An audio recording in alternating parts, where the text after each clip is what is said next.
This week, I don't think it's philanthropy. It's rent for us living on this planet. don't buy this jacket. A decade on from that game-changing ad campaign, we look at how Patagonia built itself into a billion-dollar resistance brand and how it's still making waves with its environmental activism. Fashion is about emotion, making you feel sexy. So we cannot develop a product that protects the planet but compromise the look. Green is the new black. Fashion trends change with the seasons, and as brands jump on the climate-conscious bandwagon, how can we keep sustainability from going out of style? We want to be the jean in your closet that you reach for every single time, the most worn and most loved item in your closet. And by any jeans necessary. It's the modern age's most iconic piece of clothing, but it's also one of the most environmentally harmful to make. We speak to the original creators of the closet staple about how they're cutting back on waste. I'm Kaylee Lines, and this is Bloomberg Green.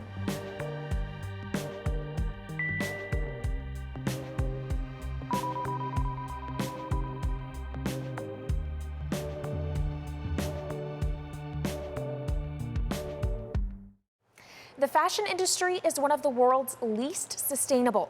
If it were a country, it would be the fourth largest global emitter after China, the US, and India. Rampant consumerism and mountains of waste plague the sector, with trillions generated from fleeting trends. But one business is doing things differently. Patagonia calls itself the activist company, putting concern for the environment at the core of its ethos. From documentaries to campaigns, recycled materials to political pressure, Patagonia paints itself as a model for sustainable profiteering. But can fashion ever really go green? Patagonia really is a resistance brand. They embraced the liberal resistance against President Donald Trump and really put themselves at the forefront of that movement. This year it got even more active. It changed its mission statement to quote, "Patagonia is in business to save our home planet." And then it manufactured these little tags on some of its clothes that if you flip them up, it says, "Vote the out." This isn't the first time that taking a stand has paid off for Patagonia. The business, which is now worth over $1 billion, was built on it. I couldn't care less about making more money, but by doing the right thing, it always ends up making me more money. So is this all a strategy, a sort of premeditated strategy?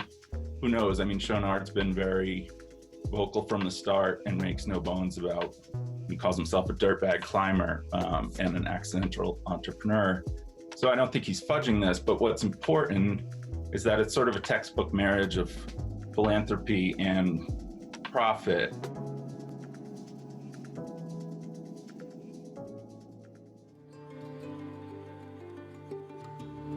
Patagonia was born out of rock climber Yvonne Chouinard's first business, Chouinard Equipment, which made and sold climbing supplies.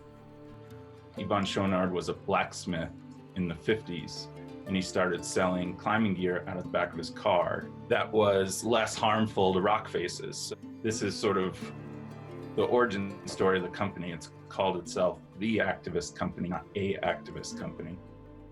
Chouinard moved from selling pitons to polyester, and in the 70s, Patagonia was born. In 1973, Chouinard and his wife Melinda opened the very first Patagonia store in Ventura, California, where the company's headquarters remain today. Patagonia began donating 10% of its profits to grassroots organizations in 1985. This later became the 1% of sales that Chouinard labels an earth tax. I don't think it's philanthropy. It's rent for us living on this planet. While Patagonia was creating the blueprint of how to be a socially conscious brand, it was also turning a profit. It even made Inc. magazine's list of the fastest growing privately held companies. So every time the company makes a decision to do something socially and environmentally active, it is met with success, and that isn't lost on Jeanard or any of the other leaders of the company. It started with the costly move to recycled and organic materials before launching a clothing repair service to discourage fast fashion. And Patagonia's influence was growing. So over time, the company's mission and its marketing have become the same thing. The inflection point came in 2011. Actually, Black Friday, Patagonia took out a huge ad in the New York Times that said, "Don't buy this jacket." And it sort of got into the nitty-gritty on, the carbon footprint and the water footprint that goes into, a piece of apparel like a parka. And at the time, Jeanologia said, the best jacket for our planet is one that already exists. So the company at that time said it needed to address the issue of consumerism, which, coming from a for-profit business, hits pretty hypocritical. As the company encouraged its customers to buy less, its annual sales increased by almost 40%. The stance of this is hypocritical was loud and constant, talking about consumerism in a critical light while very much being a part of it. Fast fashion is top on the list of environmental destruction, and not just destroying the environment, but impacting human health. They are in the fashion industry, they're a clothing retailer, and to come head to head with that is courageous. In 2014, Rose Macario was appointed as CEO. During the next 6 years, she grew Patagonia into $1 billion company, while also scaling up its environmental goals and bringing a more political voice to its activism. Ivan had this model where he was basically saying you can have a great business, you can make quality product, but you can also do the right thing by the environment, by your employees, by your community. And that to me was like the most holistic vision of business that I'd ever seen. So right now, Patagonia has a team of about 20 people solely focused on activism and grants. As the company branched out into other areas, including a venture capital fund for environmental causes and sustainable food, revenue reached a new peak of over $1 billion in 2017. But this was still small change compared to fast fashion heavyweights like Nike, who made $37 billion that same year. As COVID-19 brought the business world to a halt and the American people voted in a new administration, Patagonia appointed Brian Gellert as CEO. As far as its CEO transition goes, this one's happening quite strangely. There's no real budget for next year yet because of everything that's going on and all the uncertainty around that. Patagonia's new focus is going to be on forging a relationship with the Biden administration. It should be a more close relationship, but Gellert still has his guard up. During the Obama administration, they didn't always agree, and he expects the same with Biden in the White House. They plan to bring litigation wherever needed against any government needed about the issues that they care about, and that's climate change and the environment. Coming up, can you improve on a classic? Well, when it comes to sustainability, the answer is yes. How one Spanish company is making clothing as green as it is stylish. This is Bloomberg Green.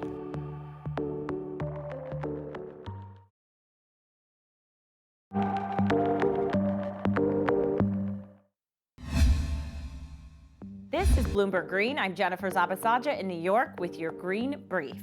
China now accounts for more greenhouse gas emissions than all of the world's developed nations combined. That's according to new research from the Rhodium Group. China accounts for 27% of global emissions. The next biggest, the U.S., contributes just 11%.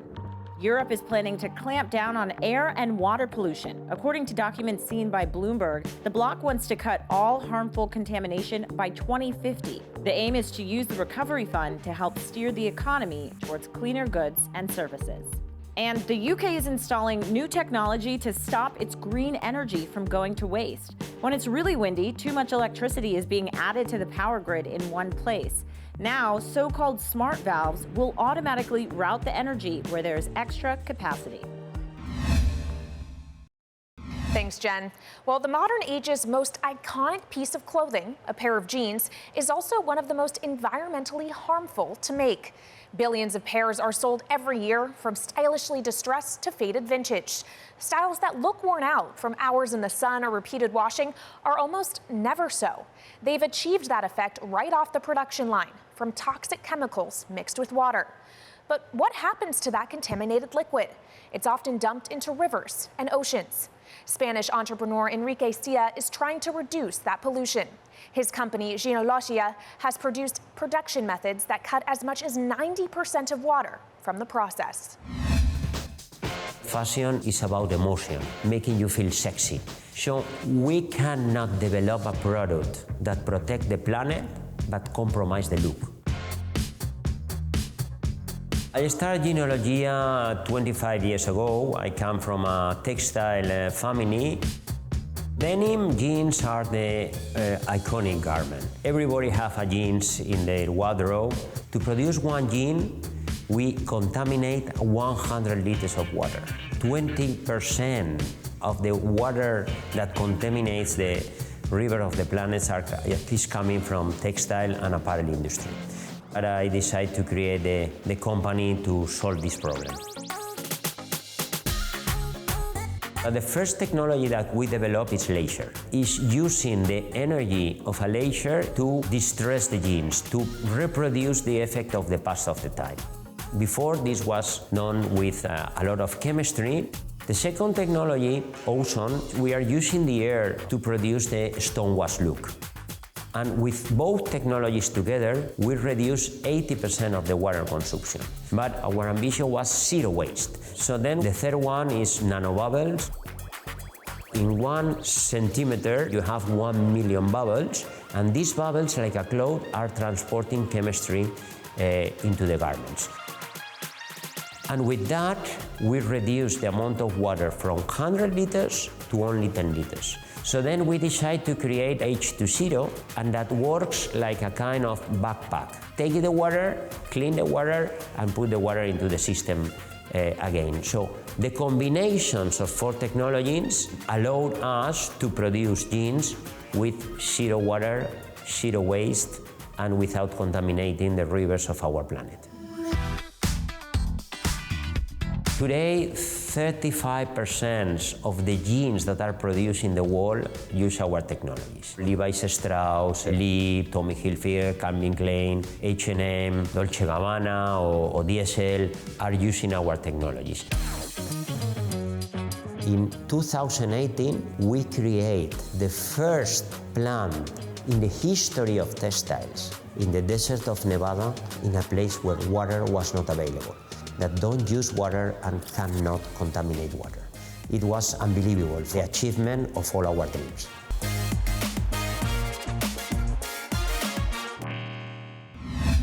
Our Green reporter, Laura Meon, who worked on this story, joins me now with more from Madrid. Laura, you spoke with Enrique Cia. What does he think is the next step for the fashion industry?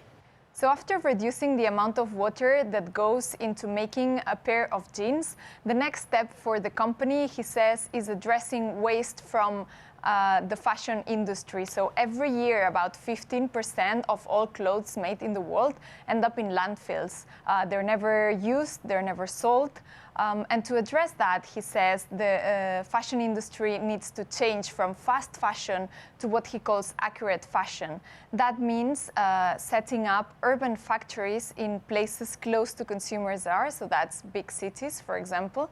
So essentially, consumers would go to one of these factories or to a shop and then ask for a piece of clothing, and then that piece of clothing would be made on demand for the consumer, and that way they would avoid that huge waste that represents 15% of all clothes made. So does that mean that fast fashion is out? Are we seeing the end of that kind of model?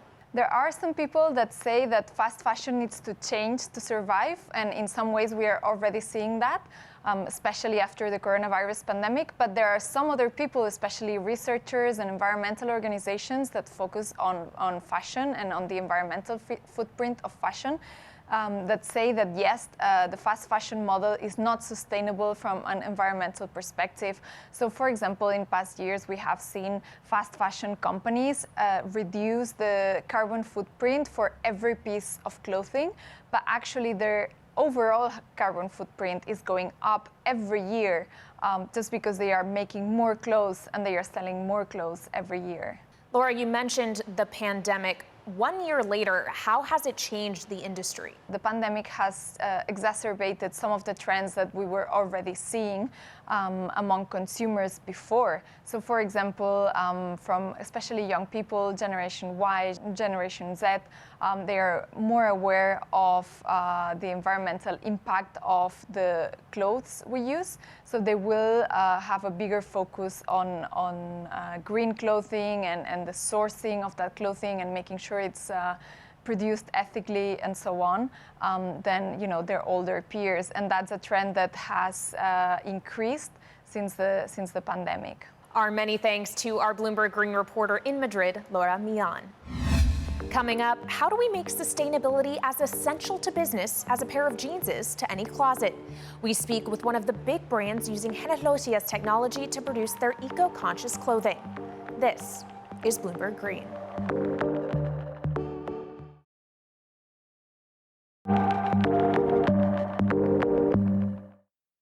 From Bloomberg's headquarters in the city of New York, I'm Kaylee Lyons, and this is Bloomberg Green. It takes around 2,000 gallons of water to make a typical pair of jeans. And if you've built your brand on the wardrobe staple, like the creator of jeans Levi's has, that's a lot of water. So what's the household name doing to ensure its jeans aren't just on trend, but also sustainable? Joining me now is Jen Say, president of the Levi's brand. She took over the label in October after more than 20 years at the company. Jen, thank you so much for being here. Levi's has been making a push to be more sustainable for some time now. What have you done already, and where else do you have more work to do? Quality is really the number one driver of sustainability, because if we consume less, then less ends up in landfill if we wear our clothes longer. That said, we have innovated over the years. We introduced waterless finishing in 2009, which reduces the amount of water used to make a pair of jeans by well over 90%. We've saved 4 billion liters of water in doing so, and our suppliers have recycled over 100 billion liters of water since doing so. And it's almost 80% of our product line is made with waterless finishing. What about other sourcing? I mean, we're always looking at new materials, new production processes like waterless. We've now integrated cottonized hemp into our line.